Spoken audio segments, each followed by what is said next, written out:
lo que queremos es seguir, en este programa, seguir los pasos a la Mona Lisa, esa figura que vemos casi siempre a través de los cristales en el Museo del Louvre en Francia, y que, bueno, ha sufrido importantes problemas muchas veces por razones de seguridad. Sabemos ahora, por lo menos, eso dice Pascal Cotte, que es un científico francés, cofundador de la Lumière Technology en París, que dice que bajo este cuadro, el cuadro más famoso de Leonardo da Vinci, de la Mona Lisa, hay retratos ocultos hasta ahora imperceptibles. Tatiana, salúdele a señor Pascal y pregúntele cuánto tiempo ha estado investigando a la Mona Lisa para descubrir que está pintada sobre otras figuras. Bonjour Monsieur Cotte, merci beaucoup de parler avec nous sur W Radio. Bonjour. Racontez-nous combien de temps avez-vous passé à étudier la Joconde avant de découvrir que en dessous de cette image, eh bien, il y avait d'autres peintures. Alors j'ai numérisé à la demande du musée du Louvre, j'ai numérisé Mona Lisa le 19 octobre 2004. Et j'ai commencé à faire des premières investigations scientifiques sur les mesures que j'avais fait, des mesures multispectrales que j'ai faites avec une caméra de mon invention en 2007, qui m'ont permis déjà de révéler qu'il y avait des traces de sourcils au-dessus des yeux. Et j'ai continué mes investigations à partir de 2008 jusqu'à environ 2013-2014, où là j'ai commencé à écrire mon livre et toutes les révélations que j'ai pu faire grâce à une nouvelle technique qui s'appelle la technique LAM. C'est l'acronyme anglais de Layer Amplification Method, qui est une méthode de traitement du signal qui permet d'amplifier ce qui se passe à l'intérieur de la couche de peinture. Cette méthode permet de reconstruire la chronologie de la création de la peinture, c'est-à-dire de retrouver toutes les couches successives et de les séparer. Et Monsieur Cotte, permíteme très vite de traduire vos propos.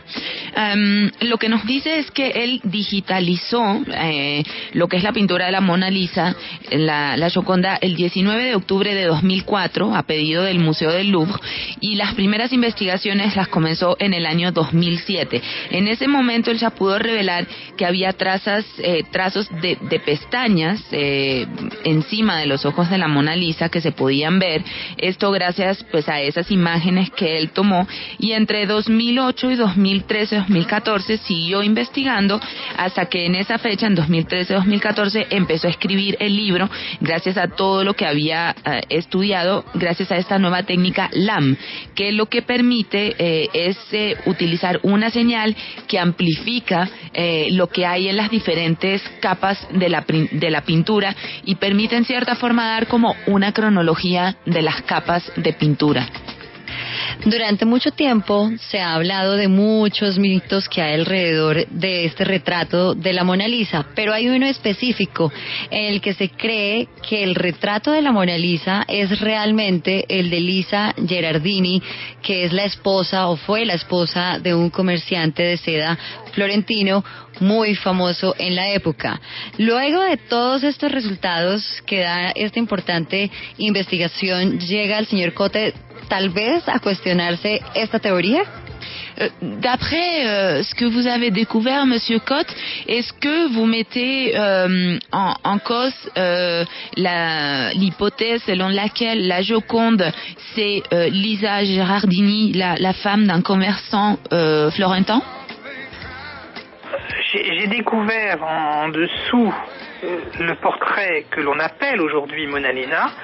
En dessous, j'ai retrouvé le portrait d'une dame florentine. Pourquoi florentine? Parce qu'elle a les habits caractéristiques de la mode à cette époque et la coiffe caractéristique de la mode à cette époque à Florence et pas ailleurs. Donc, tout laisse penser qu'effectivement il s'agit d'une dame florentine, et donc par conclusion, puisque Vasari décrit le portrait de Lisa Gherardini et qu'on a un témoignage écrit que Léonard a bien peint le portrait de Lisa Gherardini, par déduction, il est logique de dire c'est le portrait de Lisa Gherardini. Maintenant, qui est la personne qui est représentée par-dessus ? Je ne sais pas. C'est pas mon travail. Je ne suis pas historien. Je suis un scientifique. Je produis des images. Les deux portraits sont différents, mais si les historiens démontrent le contraire, je suis prêt à l'admettre aussi. Oui. Pour moi, il y a deux portraits différents. Nos dice Rosario que él descubrió debajo de la Mona Lisa el retrato de una mujer de Florencia y sabe que es de Florencia porque tiene la ropa y el peinado típico que en esa época se utilizaba solamente en Florencia. Por eso todo permite o lleva a pensar que se trata de una mujer de Florencia. Sin embargo, aunque se ha dicho que probablemente es Lisa Gherardini, pues él es un científico y no un historiador, entonces él no puede afirmar que efectivamente se trate de Lisa y no de otra mujer. Eso tendrán que decirlo los historiadores. Sin embargo, lo que él sí puede decir es que son dos retratos diferentes. El que está debajo de la Mona Lisa es otro retrato de otra mujer. En cualquier caso, en esa época era común que los pintores pintaran para aprovechar las tablas o las telas sobre otros retratos. ¿A él le resulta sorprendente cuando parece que es bastante habitual? Monsieur Cotte, à l'époque, il était plutôt courant ou habituel que les peintres utilisent plusieurs fois une toile. Est-ce que ça vous surprend? Ah, pas du tout. Non, c'est très courant. Et au passage, c'est pas une toile, attention, hein, c'est une peinture sur bois. Oui, oui, c'est un table, oui. Non. Allez-y, s'il vous plaît. Donc oui, qui est plusieurs étapes. D'ailleurs, j'avais déjà travaillé sur La Dame à l'Hermine de Léonard de Vinci, qui est aussi une peinture. C'est une peinture qui est à Cracovie, en Pologne, et j'ai retrouvé, grâce à la technique lame, j'ai retrouvé 3 phases. Un premier portrait sans hermine, un portrait avec une petite hermine, et enfin un portrait transformé avec tel qu'on le connaît aujourd'hui. C'est très courant dans la méthode de Léonard de Vinci, il fait évoluer sa peinture. Ce qui est surprenant, c'est qu'il y a 2 choses qui sont surprenantes dans mes découvertes. La première, c'est que la phase numéro 2 est un portrait avec une coiffe qui comporte des perles, des aiguilles à cheveux et des draperies. Et ça, c'était pas du tout à la mode à Florence. Donc c'est, d'après les historiens, moi je suis pas historien, mais les historiens qui ont analysé mes images me disent c'est une coiffe caractéristique d'une personne irréelle. Alors ça peut être une Sainte Vierge, ça peut être une Madone, ça peut être une sainte, ça peut être une allégorie, enfin on peut imaginer tout ce qu'on veut, mais pas une personne réelle. Ça c'est la première chose qui est surprenante, c'est cette phase numéro 2, très étrange. Ce qui est aussi surprenant, c'est que d'abord, ça n'a pas été découvert jusqu'à aujourd'hui, qu'il a fallu attendre les images lames pour le voir, parce qu'on ne le voyait pas ni au rayon X, ni aux infrarouges, ni aux infrarouges profonds, ni en fluorescence. Tous les moyens, toutes les techniques utilisées jusqu'à présent dans les musées ne permettaient pas de voir ces différentes phases. Oui, permíteme de traduire. Allez-y. Lo que nos dice es que no le sorprende para nada que el cuadro tenga varias capas, porque era muy frecuente, y él lo vio también en otro cuadro de Da Vinci que está en Cracovia, que tiene tres fases, 3 capas de pintura. Ese, además, era el tipo de método o la técnica de Leonardo da Vinci, que hacía evolucionar y desarrollaba su pintura. En el caso de la Gioconda, pues él ve muy interesante una segunda fase de la pintura, en la cual la mujer tiene un peinado con perlas, con hebillas y con telas que los historiadores le dicen que es como de una persona irreal, no se corresponde con lo de la época. Y lo otro que le llama mucho la atención del descubrimiento, pues es lo que logra esta tecnología LAM que él diseñó, que no habían logrado otras técnicas muy avanzadas y desarrolladas, como por ejemplo los infrarrojos, que no habían logrado detectar que la pintura tenía varias capas. Ha hablado con algunos especialistas en pintura, y si ha hablado con ellos a propósito de este asunto, ¿qué le han dicho? Monsieur Cotte, avez-vous parlé avec des spécialistes en peinture artistique à propos de cette découverte, et qu'est-ce qu'ils vous ont dit? Ils sont tous très admiratifs, si je peux me permettre, très admiratifs de la technique, et ils disent qu'effectivement c'est un nouvel outil de travail, mais ils restent très sceptiques sur les interprétations qu'on peut en faire. Alors, moi je laisse totalement ouvert, je suis pas historien, je montre des images, je montre des observations, j'ai classifié ces observations en tenant compte des observations des historiens. Certains approuvent totalement les hypothèses qui peuvent être développées, à savoir qu'il y a effectivement le portrait de Lisa Gherardini et en dessous et par-dessus, c'est le portrait d'une dame qui aurait été inventée ou le portrait d'une mère pour un enfant, où on peut imaginer beaucoup de choses. Et, enfin, pour eux, ce sont deux portraits différents, et il y a des historiens qui disent au contraire, on pense que c'est la même personne, mais que Léonard, dans son concept, dans son idée, a fait évoluer le portrait de Madame Lisa Gherardini. Oui, voilà, vers la Joconde. Vers la Joconde, ce qui est la Joconde aujourd'hui. Oui, eh bien, monsieur Pascal Cotte, merci beaucoup d'avoir parlé avec nous, et félicitations pour votre découverte. Bonjour a tous. Au revoir. Nos decía Rafael que los especialistas con los que habló pues admiran bastante esta técnica LAM, les parece que puede ser una nueva herramienta de trabajo. Sin embargo, se mantienen escépticos con respecto a las interpretaciones. El señor Cotte pues es un científico, él no quiere interpretar, le deja eso a los historiadores, y hay básicamente dos hipótesis a partir de este descubrimiento, y es uno que pues el retrato que está en las capas debajo de la pintura que vemos es el de Lisa Gherardini, la mujer de ese comerciante florentino, y que por encima hay pues una mujer inventada que puede ser la madre de un hijo. Pues hay diferentes interpretaciones, o que a pesar de que los retratos que se ven son diferentes, es la misma persona, o sea que Leonardo quiso pintar a la misma persona, lo que pasa que hizo avanzar su técnica y su trabajo, y por eso pues se ven diferentes. Lo están atacando a los historiadores, le han dado durísimo hoy. Bueno, muy duro.